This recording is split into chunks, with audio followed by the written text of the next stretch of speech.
all right, I need to get this filmed before I go to work because I was very busy yesterday and I didn't film this because I was crocheting instead. And that's fine. That's fine. I'm a new season and now all of a sudden I just want to crochet a bunch of blankets. And I'm going to be ambitious and finally make my own blanket patterns. Not for selling, not even for writing down.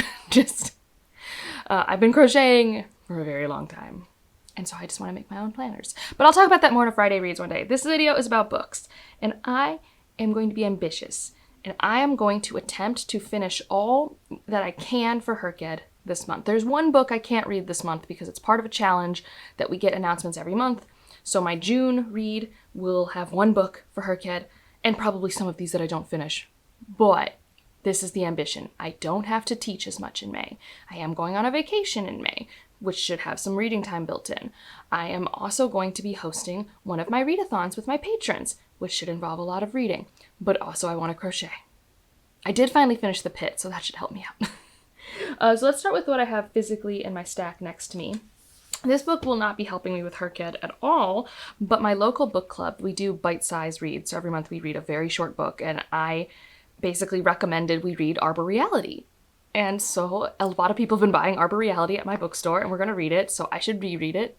I'm not, like, leading the book club. We don't really have, like, book club leaders for this. Like, I will explain at the end why I nominated it, but then the conversation just kind of happens. I really like how the book club runs. So I'm excited to get to this. And also, this book's so pretty. It's just, like, an absolutely, like, stunning quality book.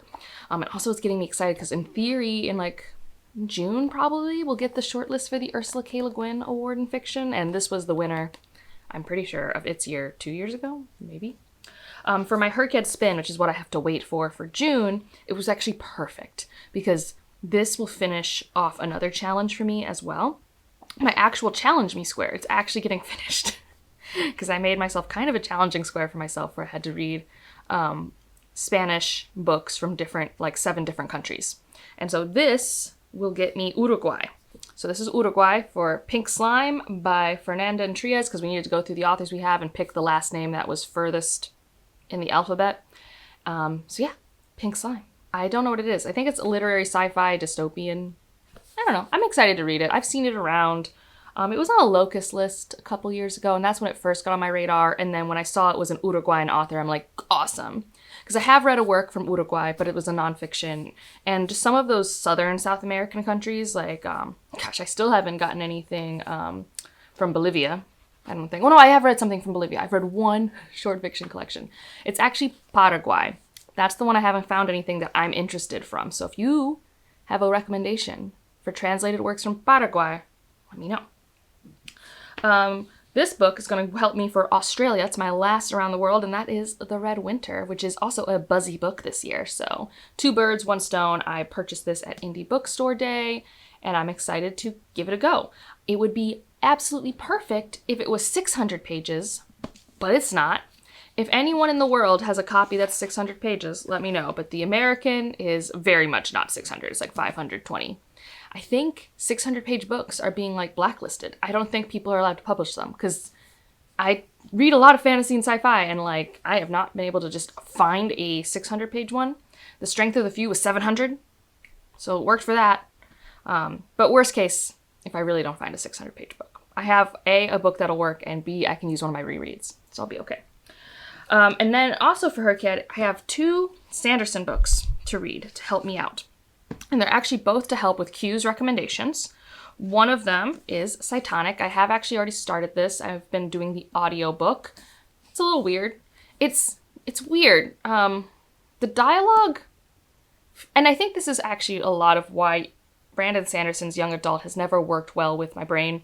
Because I have for years, like, been very confused that Spensa is older than Vin, and, like, the Mistborn series just feels a lot more grounded, I think is the better word. Like, I don't want to say mature. I don't think that's what I'm missing here. But Spensa's internal monologue, I don't like a Brandon Sanderson first-person point of view on average. The way he writes an internal monologue does not resonate with me, and I find mostly annoying more times than not. But there is something about this dialogue, now that I have read middle grade works, that reminds me of that. And so, like, Spensa's, like, 17, 18, and, like, she reads, like, when I read some middle grade works, and there's not a knock to that, it's just, I think it's really jarring for me how Spencer thinks and how she talks. It was worse for me with Reckoners.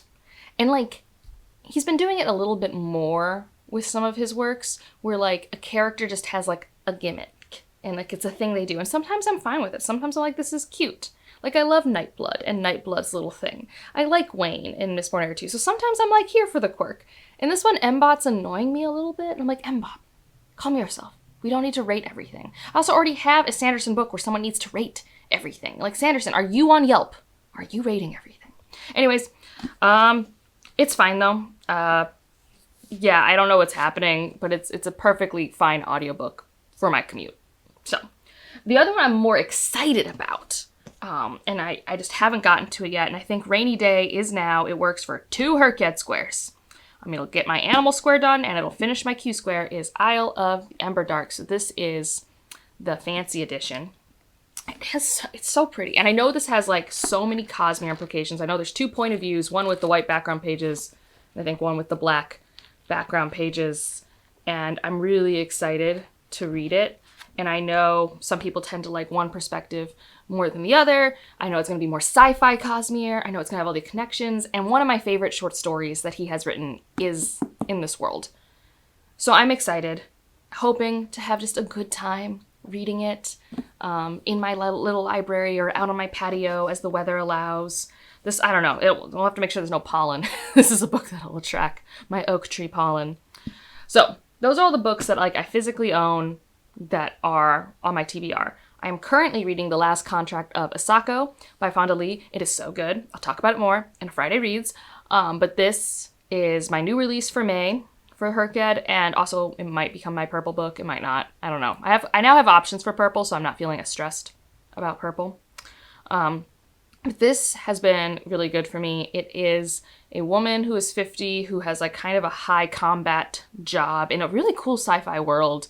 And it's The Last Contract. Like, it's the title says it all. And I usually don't like last job books, but I think this one's set up in a pretty intriguing way. And I just, like, forgot how easy it is for me to read Fonda Lee prose. Like, this happened to me when I read the first Greenbone Saga book. I, like, read the first 3 chapters, and then I immediately bought all the books that were available in hardcover. Because I'm like, oh, this author in my brain, we're syncing up. And it's just been so long since I've read Jade Legacy, and I haven't really liked the idea of any of the IP adjacent stuff she'd been working on, or she had like a collab book. I haven't gone back to her young adult, so I'm very excited. Already put in my order to purchase a copy. Hopefully by next Friday Reads, I'll have it to wave at you, if not earlier, if I get lucky. We'll see. It's actually for sale today. Like this Tuesday in the United States, you can get it. Very exciting.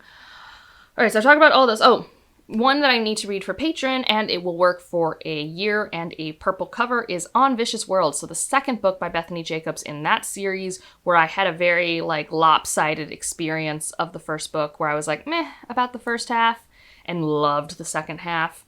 And I'll say that like it wasn't me, it was the book, because I think The Last Contract of Asako is doing a lot of similar world building and a lot of similar disjointedness. Has a lot of similar setting vibes, but it just worked so much better for me so far in terms of like capturing my attention.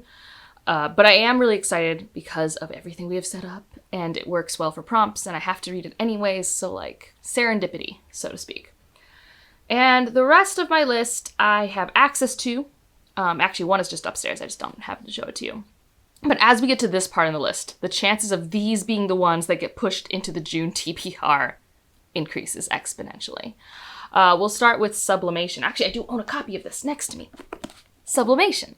This will be my June release book. I just want to read my May release book first, but if I have time, I'll read my June release book. I have started it. I basically just read this part that basically, it feels like a different way of telling the short story that I've already read that like introduces the world and the concept of sublimating.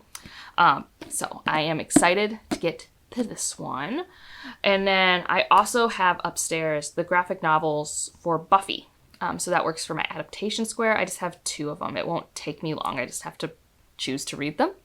I'm not really sure if I'm in the mood, but you know, I've also not been in the mood for years, so this challenge is perfect for getting me to read them.